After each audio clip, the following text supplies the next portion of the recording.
오늘 명주자매가 처음으로 저희 반주자 리스트에 이름을 올리고 데뷔를 했습니다. 자원하는 마음 감사하고요. 저희가 반주자가 한 명이 있으면 저희 예배에 어떤 그 피아노 소리나 사운드의 일관성이 있을 수도 있지만 한 사람에게 그 짐을 주기에는 한 사람의 커미트먼트가 너무 커서 또 주일날 반주하러 오는 그 커미트먼트는 그 사람의 커미트먼트가 아니라 그와 연결된 온 가족이 매주 교회에 나와야 되는 커미트먼트여서 제 생각은 한 분만 더 이 리스트에 들어오시면 첫째, 둘째 주, 셋째 주, 넷째 주 이렇게 짐을 좀 나누어지면서 같이 예배하고 또 반주하지 않을까. 혹시 자원하시는 분 있으시면 교만하다 생각하시고 손 드시면 좋겠습니다. 잠깐 기도하겠습니다. 살아계신 하나님, 하나님의 살아있고 운동력 있는 말씀 앞에 섰습니다. 우리의 마음을 겸손하게 하고 활짝 열어 주의 음성을 듣길 원합니다. 주의 말씀을 저희를 향하여 펼쳐주시고 깨닫게 하시고 행할 수 있는 힘과 능력, 지혜 더하여 주시옵소서. 제 입의 말과 제 마음의 묵상이 주께 연락되기를 원합니다. 아멘. 11월의 끝자락을 향해 가고 있습니다. 날씨가 추워지고 우리의 마음도 점점 추워집니다. 아침에 일어나도 몸이 개운치 않고 오늘 하루는 어떻게 이런 생각이 우리의 마음에 제일 먼저 들며 입에서 한숨이 나오는 요즘입니다. 저는 지난주에 차 안에 놓고 다니던 GPS를 도둑 맞았습니다. 분명히 차를 잠글 때에 삐 소리를 들었는데 잠깐 10분 자리를 비우고 났더니 GPS만 없어졌습니다. 제 아내는 그 주에 잡 인터뷰를 한 군데서 봤는데 거절의 이메일을 받았습니다. 개인적으로 캐나다의 겨울이, 특별히 오타와의 겨울이 쉽지 않은 이유가 무엇일까요? 사실 오타와의 겨울이 어렵다고 말하는 것은 추위 때문은 아닙니다. 겨울의 추위야 1월, 2월, 3월 아니면 입 깍 악물고 잠깐 견디면 그 추위 이겨낼 수 있습니다. 오타와 겨울이 쉽지 않은 이유에는 사실은 마음에 있습니다. 이 세상이 불어내는 찬 바람이 우리의 마음을 휑하고 한번 훑고 지나가면 우리의 마음에 온기가 없어지고 우리의 마음의 벽이 얼어붙어 냉랭해지는 것을 경험하게 됩니다. 만약에 우리의 삶 속에 우리가 원하는 것들, 또 우리가 원하는 것만큼 무엇인가를 얻어내고 거기에 만족과 기쁨이 있다면 오타와의 추위 사실 아무것도 아닐 것입니다. 그런데 이렇게 추운 겨울에 또 얼어붙은 그런 마음, 그렇지만 일주일에 하루 1시간을 기억하여 이 성전에 모여 있는 이유가 무엇일까? 예배를 준비하면서 한번 생각해 봤습니다. 우리는 왜 이 추운 마음, 얼어붙은 마음의 벽을 녹이면서 일주일에 하루 1시간 그 공간, 그 순간을 기대하고 있는 걸까? 여러분 무슨 생각으로 이곳에 오셨습니까? 저는 우리가 이곳에 모이는 이유는 그 마음 속에 얼어붙지 않게 하는 작은 따뜻함, 그 따뜻함의 근원처럼 타오르는 불, 우리가 그 불의 의미를 알기 때문에 여기에 있지 않을까 싶습니다. 쇼펜하우어라는 실존주의의 유명한 철학자가 고슴도치의 겨울에 대한 이야기를 합니다. 제가 한번 나누어 드린 적이 있는데 기억하실지 모르겠습니다. 어느 추운 겨울날에 추운 몸을 녹이기 위해 고슴도치들이 한 곳으로 하나 둘 모여들기 시작했습니다. 그리고 그들이 서로 모여들어 서로 온기를 나누며 추위를 이겨낼 쯤에 어디선가 비명소리가 들리는 거죠. 서로의 등에 있는 뾰족한 가시들이 서로를 찔러대니 더 이상 가까이 할 수 없어서 멀리 떨어지게 됩니다. 멀리 떨어져 홀로 있자니 너무 춥고 그래서 가까이 모이니 가시에 찔리고, 그러면서 이 고슴도치들이 발견해낸 방법이 찔리지 않는 적당한 거리를 유지하여 모여 있는 건데, 그 적당한 거리를 유지하며 안전하게 상대방의 가시에 찔리지 않도록 거리를 유지하면서 모여있는 그 모여있는 무리에는 온기를 나눌 수 있는 충분한 거리는 아닌 거죠. 그래서 결국 쇼펜하우어가 이야기하는 인간의 실존의 모습은 고슴도치들처럼 홀로 있어서 추운 겨울을 지나야 하는데 옆에 가족이든 친구든 사랑하는 사람들이라 할지라도 가까이 할 수 없는 적당한 거리라는 그 거리 때문에 사실은 모든 고슴도치들이 그 추운 겨울을 이겨내지 못하고 얼어 죽게 된다. 근데 실제로 과학자들이나 연구하는 분들이 겨울에 고슴도치들이 옹기종기 모여있는 모습에 대해서 발견을 해내고 그 온기를 나누기 위해서 고슴도치들이 모여서 그렇게 몸을 붙이고 잠을 자는 것을 발견했습니다. 쇼펜하우어의 이야기가 틀린 거죠. 이 고슴도치들이 어떻게 모여있을까? 여러분 한번 생각해 보십시오. 고슴도치 보신 적 있으실지 모르겠는데 고슴도치의 몸 중에 가시가 없는 부분이 어디가 있을까요? 배, 그 다음에 이마. 추운 겨울에 고슴도치들이 모여서 옹기종기 모여 있는데 서로 이마를 맞대고 모여 있더라는 겁니다. 고슴도치들이 이마를 맞대고 있는 모습을 한번 상상해 보실 수 있겠습니까? 원형을 이루고 있지 않을까요? 서로의 이마를 맞대고 이렇게 있으니 이렇게 뒹굴려져 있는 게 아니라 어떤 모양의 원형의 모습을 만들고 있겠죠. 그 이마를 맞대고 있는 중에 누가 보스인지 누가 시다바리인지 알 길이 없죠. 누가 리더이고 누가 팔로우인지 알 길이 없죠. 그들이 그렇게 원을 이루고 가시가 없는 그 이마의 모습을, 이마를 서로 맞대면서 모여 있는 모습, 우리가 오타와에서 겨울을 이겨내는 모습일 수도 있습니다. 우리가 읽은 오늘 본문 속에서 사도 바울이 우리에게 이야기하는 너희들이 함께 하나님의 백성으로서, 하나님의 사람으로서 큰 건물이 되기 위해 서로 연결되어져 가고 있다. 그리고 너희들이 그렇게 함께 이루는 거대한 건물은 작은 집이 아니라 거대한 궁전과 같은 우람한 성전인데, 왜냐하면 그 성전에 우주보다 더 크신 하나님이 머무실 곳이기 때문에 그렇다라는 겁니다. 자, 오늘 여러분과 나누고 싶은 이야기가 바로 이것입니다. 무엇이 우리의 마음을, 우리의 겨울을 얼지 않게 우리를 하여금 지나가게 할 수 있을까? 우리 함께 우리의 이마를 맞대고 이루는 그 원형의 공동체의 모습 속에, 그리고 그렇게 모여 있을 때에 하나님께서 함께 하시겠다 임재에 약속하신 그 약속을 주장하시는 중에 우리의 마음속에 꺼지지 않는 불이 계속 타오르며 세상에 찬 바람이 위풍처럼 우리의 마음을 지나갈지라도 우리는 이불을 덮고 겨울을 지낼 수 있는 여유로움이 거기에 있지 않을까. 이야기를 사도 바울은 좀 더 자세히 이야기하고 있습니다. 우리가 읽은 이 에베소서 2장에서 사도 바울이 계속 쓰면서 반복하는 단어가 있는데 두 단어입니다. 그때는, 그리고 이제는. 그때는 너희들이 죽은 자들이었다. 하나님에게 의미가 없는 자들이었고 하나님의 진노 아래 있는 자들이었으며 하나님의 약속과는 전혀 상관이 없는 사람들이었다. 이제는 너희들이 외인이 아니라 내부인이며 너희들이 하나님 앞에서 스트레인저가 아니라 well known people이며 너희들이 혼자 이렇게 외롭게 서 있는 것이 아니라 하나님의 백성으로 살고 있다. 그러면 그때와 이제 사이에 뭔가가 일어난 거잖아요. Something happened 되어졌으니까 at that time이라고 말하는 그때, 그리고 now라고 말하는 지금을 이야기하고 있는데 그 사이에 무슨 일이 있었을까? 그 AD와 BC라고 말하는 그때와 지금 사이에 무슨 일이 벌어졌는데 그 벌어진 일에 대해서 우리가 알고 있고 그것을 복음이라고 말합니다. 하나님께서 극진하신 사랑과 온유함을 예수 그리스도를 통해서 우리에게 보여주셨습니다. 그리고 그 사랑을 통해서 새로운 제3의 인류를 만들어내셨습니다. 하나님의 언약 안에 이미 들어와 있다고 말하는 유대인들도 아니고 하나님의 나라 밖에 있다고 말하는 이방인들도 아닌 제3의 사람들.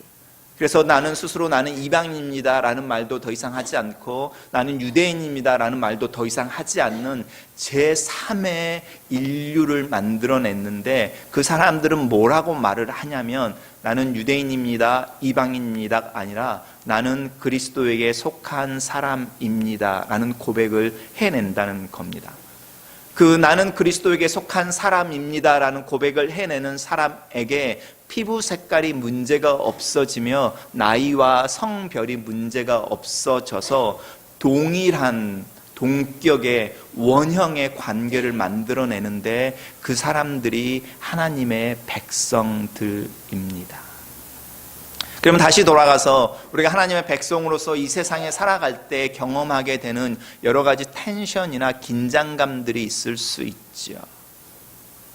그리고 또 우리가 하나님의 백성으로 살려고 할 때에 우리 안에 또 다른 욕구 같은 게 있습니다. 그것을 헨리 나우에는 어떻게 말하는지 한번 들어보십시오. 나는 계속해서 하나님의 집을 떠났습니다. 은총의 손길을 멀리하고 뿌리치며 사람들을 사랑을 찾아 먼 길을 떠났습니다. 이것이야말로 내 인생의 최대의 비극이었으며 동시에 나그네 집에서 만난 모든 종류의 비극에 대한 경험의 시작이었습니다. 어찌된 영문인지 나를 부르는 사람, 그 사랑의 음성에 대해서 듣지 못하는 기머거리가 되었던 나를 발견합니다. 내가 하나님을 향하여 기머거리가 되었을 때에 나는 수많은 사람들의 소리를 들었습니다. 내가 하나님을 향하여 걸어가는 그 길을 잃었을 때에 나에게는 어디를 선택해야 될지 모르는 사방으로 갈라지는 수많은 작은 길들을 발견했고 그 길들은 한결같이 어두움이라고 말하는 암흑 세계를 뒤로 하고 있었습니다. 그런데 내가 무슨 소리를 듣던 간에 어떤 길을 내가 선택하던 간에 나에게 들려오는 소리가 있는데 그 소리는 암흑의 세계로부터 오는 소리. 내가 형편없는 존재, 사랑받을 만한 가치가 없는 존재, 사다리를 타고 올라갈지라도 네 위에 누군가의 발길이 있어 그 사다리에서 떨어지게 될 것이다 라는 소리. 그리고 그 소리가 나에게 끊임없이 던져주는 무게감은 그런데 이런 것을 극복하고 너는 어떻게 이 세상에 너의 존재의 가치를 알릴 수 있는 훌륭한 존재임을 입증해낼 것이냐. 하나님의 집을 떠난 아들이 그 마음속에서 경험하는 경험에 대한 이야기를 하고 있습니다. 우리가 하나님을 떠나버리고 하나님을 기억하지 못하고 하나님이 우리로 하여금 더불어 살고 온기를 누리게 하는 이들을 기억하지 못하는 순간에 우리 또한 동일한 이야기를 듣습니다. 형편없는 존재, 실패하는 존재, 네 능력을 어떻게 이 세상에 드러내어 네가 존귀한 자며 가치 있는 자며 사랑을 받을 만한 자라는 걸 증명해낼 것이냐. 우리가 그 소리에 더욱더 응답하면 응답할수록 우리의 마음은 점점 더 차가워지며 우리의 마음의 벽은 점점 더 굳어져 감을 경험하게 됩니다. 그렇지만 우리가 그런 소리를 향하여 문을 닫고 수많은 길들을 향하여 눈을 닫고 하나님을 향하여 눈을 뜨며 하나님을 향하여 귀를 열 때에 여러분 듣게 되는 소리를 기억해 보십시오. 이는 내 사랑하는 자, 내가 기뻐하는 자이다 라는 고백이 우리에게 들려지는 하나님의 첫 번째 음성인 것을 성경이 선포하고 있습니다. 예수 그리스도를 향해서 하늘에서 천둥처럼 울려졌던 그 소리, 그렇지만 그 소리를 예수 그리스도만 들을 수 있었던 믿음으로 듣는 그 소리, 그 소리가 우리 귀에 메아리처럼 여전히 들리고 있습니다. 네가 누구인지, 네가 얼마나 사랑스러운 존재인지, 네가 얼마나 가치 있는 존재를 입증할 필요 없이 너가 서 있는 그 모습 그대로, 이 세상에 존재하고 있는 그 모습 그대로 벌써 너는 누군가의 페이버라고 말하는 호의, 사랑, 관심, 케어를 받고 있다. 그리고 그것이 어디에 표현되어졌느냐? 예수 그리스도께서 십자가에 달리실 때에 우리를 향한 하나님의 그 극진하신 사랑과 우리를 안고 싶어 하시는 그 하나님의 온유하신 마음이 데몬스트레이션 되어져서 온 세상의 사람들이 알 수 있도록 언덕 위에 클리어하게 나타나 있으니 저 십자가를 바라보는 사람, 저 십자가를 통해 내가 이 세상에 어떤 것을 말하기 전에 이미 나는 유명한 사람으로 하나님 앞에 있구나라는 것을 인식하게 되는데, 그 경험이 내 인생의 BC와 AD를 구별한다는 겁니다. 여러분, 이것은 믿음으로만 들을 수 있는 소리일 수 있습니다. 이 세상의 사람들은, 이 세상은 절대로 이 소리를 내지 않지요. 무엇인가 증명해봐. 너의 퀄리피케이션을 내놔봐. 네가 이것을 잘할 수 있다는 것을 증명해봐. 이렇게 말하지만 여러분의 자녀들을 한번 생각해 보십시오. 우리가 우리의 자녀들을 향하여 그것들을 요구하고 있는지. 처음에 우리가 그 아이들을 품에 품었을 때에, 가슴에 품었을 때에 그 아이들에게 그 아이들이 어떠해야 된다라는 기준으로 이 아이가 내 아이라고 말하고 있는지. 우리는 본능처럼 내 아이를 알아보며 그 아이를 가슴에 안고 내게 주어지는 책임과 의무와 삶의 또 다른 즐거움, 그 뒤에 있는 짐, 이런 걸 동시에 느끼는 부모의 마음인 것처럼 하나님 우리를 향하여 그 마음을 가지고 계신다는 겁니다. 그런데 그러면 우리가 언제쯤 우리 아이들을 향하여 기대 욕구가 생기는 걸까요? 우리가 언제부터 우리 아이들에게 너 이거 해야지 저거 해야지, 또 다른 애들보다 우리 애가 더 못나, 더 늦어, 더 이런 이야기를 할까요? 언제부터 이 부모로서 처음 아이를 품었을 때에 그 무조건적인 사랑에서 멀어져 조금씩 기대가 생겨나는 걸까요? 왜 생겨나는 걸까요? 우리 주변에 누군가가 있고 그 누군가가 나와 비슷한 아이, 때의 아이를 가지고 있고 그 아이와 내 아이가 비교되어지고, 또 내가 TV를 틀고 책을 읽는데 몇 살의 아이는 뭘 해야 된다라고 말하는, 세상에 이야기해주는 기본이라고 말하는 기준들을 하나씩 습득하게 되면서 그 기준들을 내 아이에게 대하는 거죠. 그래서 아이의 배변 훈련에 들어가며 아이에게 알파벳 하나를 가르치려고 하고 아이에게 뭐 하나를 주려고 하는 이유들이 있는데, 그런 기대들이 내가 부모로서 처음 아이를 품었을 때의 그 흡족한 마음을 하나씩 나도 모르게 얼려버리고 있는 거죠. 그런 중에 우리 아이들은 우리가 얼마나 그 아이를 품고 흐뭇해하고 기뻐하고 눈물을 흘렸는지를 잊어버리는 겁니다. 왜냐하면 그들이 느끼는 아버지의, 어머니의 마음은 기대함이라고 말하는 차가운 얼음의 벽이니, 아, 우리 부모는 나를 사랑하지 않는구나. 내가 이렇게 할 때에만, 부모의 요구에 도달할 때에만 나를 같이 있어 주는구나 라는 것을 다시 배우게 되는 악순환 가운데 있습니다. 근데 여러분, 우리가 그리스도인으로서 예수 그리스도 안에서 하나님의 자녀라고 말할 때에 우리 또한 하나님을 향하여 이 마음을 품고 있죠. 성경을 읽으면서 하라고 말하는 것과 하지 말라고 말하는 수많은 하나님의 기대들을 보면서 그 기대들이 우리가 우리의 자녀들을 향하여 표현해내는 차가움처럼 느껴질 때가 있습니다. 그래서 우리는 아이가 아플 때에 우리가 제일 먼저 기도하는 것이, 하나님, 내가 무엇을 잘못했습니까? 열이 오르는 아이의 침상 앞에 서서 우리가 제일 먼저 하는 것은, 하나님, 이 아이가 이 열을 잘 이겨낼 수 있게 해주세요라고 기도하는 것이 아니라, 하나님, 제가 잘못했습니다. 우리가 오늘 본문 속에서 이야기하는 첫 번째 기억해야 될 것은, 하나님이 우리를 향하여 사랑을 표현해내고 계시고, 그 사랑이 우리가 아무것도 하기 전에 그분 앞에서 스트레인저였을 때에, 아웃사이더였을 때에, 그리고 미닝리스한 존재로 있을 때에 이미 그 사랑이 표현되어졌다는 겁니다.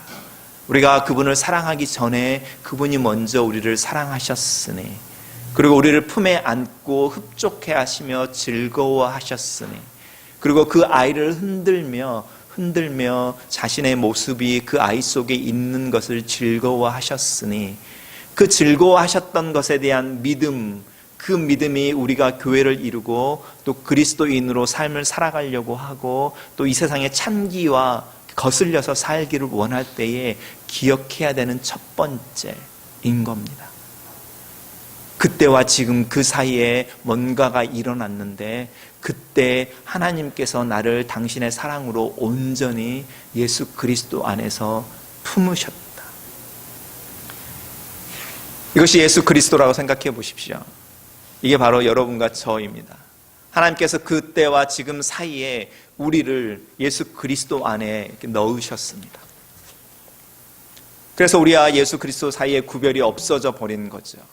그러면 이 파일이 저 밖에 나가서 비를 맞는다고 생각해 보십시오. 그러면 제가 비를 맞는 겁니까? 아니면 이 파일이 비를 맞는 겁니까?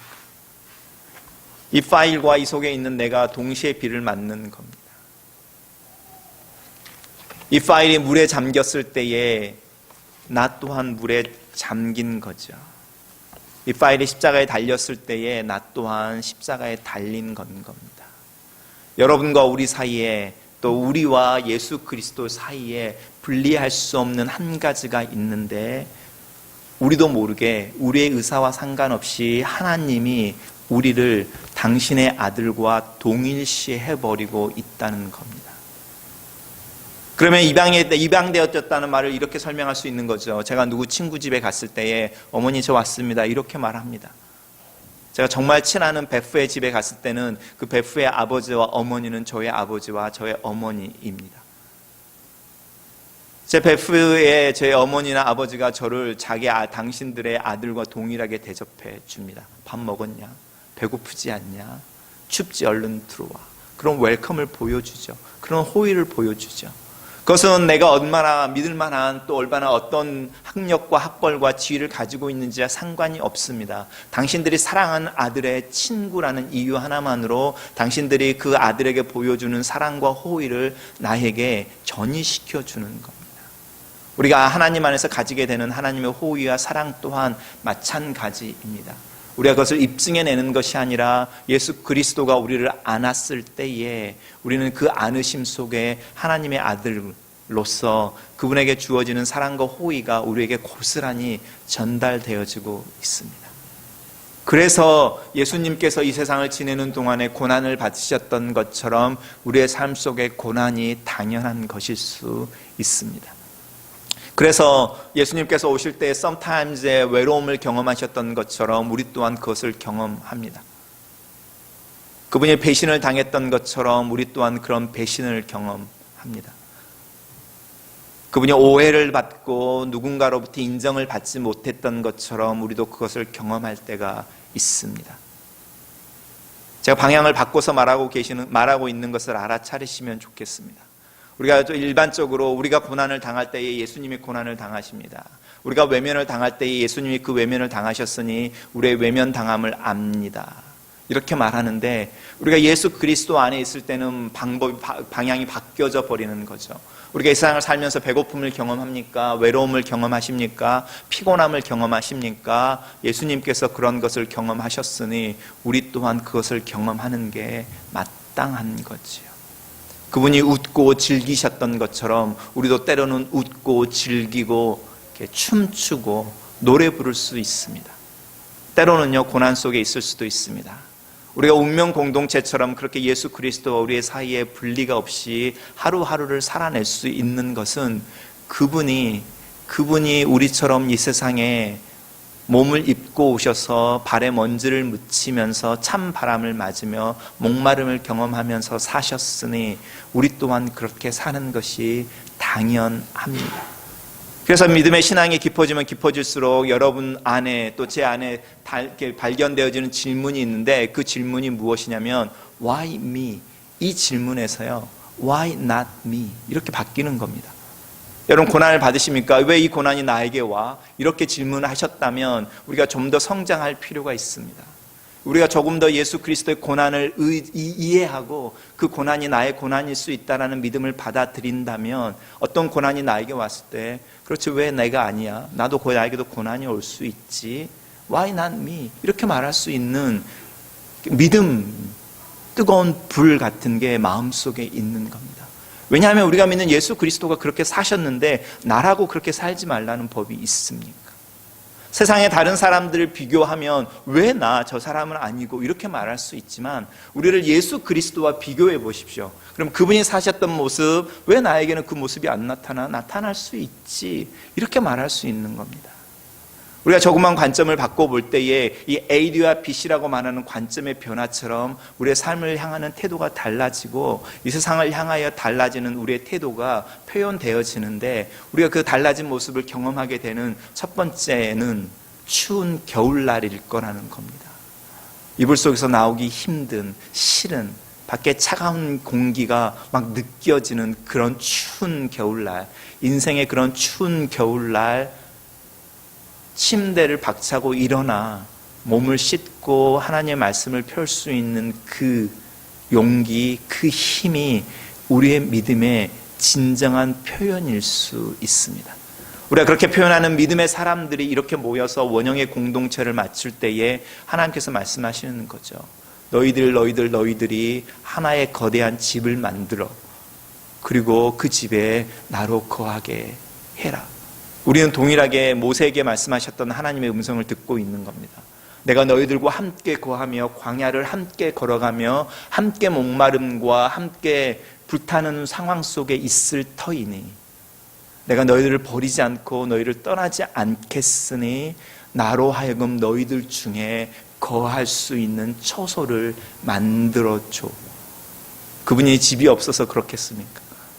근데 오늘날 우리에게 말하는 거죠. 내가 너희들과 함께 거하길 원하니 내가 거하는 처소 하나를 만들어줘. 그게 바로 우리가 이렇게 모여있는 모습인 거죠. 추운 겨울날에 믿음의 민낯이라고 말할 수 있는 고슴도치의 이마 같은 모습으로 모여있을 때에 한 하나님을 고백하고 한 아버지라 부르며 서로를 향해 형제 자매라고 이야기하는 그 모습 속에 우리는 이 세상이 이해하지 못하는 새로운 인류, 하나님을 아버지와 예수 그리스도를 형제라 부르는 새로운 인류로 이 세상에 존재하고 있는 겁니다. 우리가 이것을 기억했을 때에 우리가 그리고 이 삶을 실천해내며 경험할 때에 이 세상의 찬기, 우리의 마음의 벽을 얽게 하는 그 냉기를 녹일 수 있는 모닥불, 그 모닥불이 성령의 불로 꺼지지 않게 우리의 마음속에, 우리의 모임 중에 하나님의 임재의 상징처럼 타오르게 될 것을 믿습니다. 잠깐 기도하겠습니다.